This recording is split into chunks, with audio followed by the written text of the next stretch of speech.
శత్రువులు మన పక్కనే ఉంటారు, నవ్వుతూనే ఉంటారు. కొంతమంది హుందాగా బ్రతుకుతుంటే, వారి కష్టార్జితాన్ని వారు అనుభవిస్తుంటే చూసి తట్టుకోలేని వారు ఎక్కడో అమెరికా దేశంలోనో, పాకిస్తాన్లోనో, ఎక్కడో జమ్మూ కాశ్మీర్లోనో లేరు, మన వీధిలోనే ఉన్నారన్న సంగతి మరొక్కసారి మీకు జ్ఞాపకం చేస్తున్నాను. బహుశా మన ఇంట్లోనే ఉండొచ్చేమో.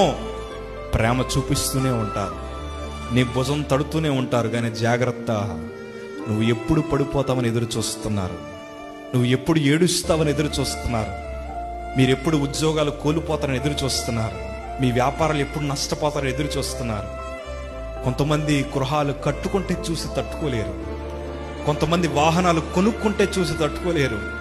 నీ ఆపద పెద్దదవడం గల కారణం ఏంటి తెలుసా? అది పెరిగేలాగా చేసింది మనమే. ఎలా చేసాం చెప్పనా? ప్రార్థించక, ఉపవాస ప్రార్థనలు చేయక, మనకుండే చిన్న శోధనలు కొండంతగా మార్చుకున్నది మనమే. నేను మాట అంటాను, నీ ఎదురుగా రూపించబడిన ఏ ఆయుధము వర్ధిల్లదు అన్న వాగ్దానం చేసిన దేవుడు ఒకే ఒకటి కోరుకుంటున్నాడు.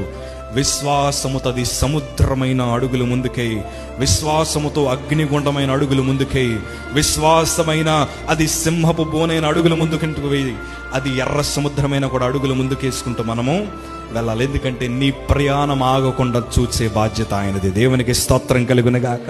నీ ప్రయాణం ఆగకూడదయ్యా.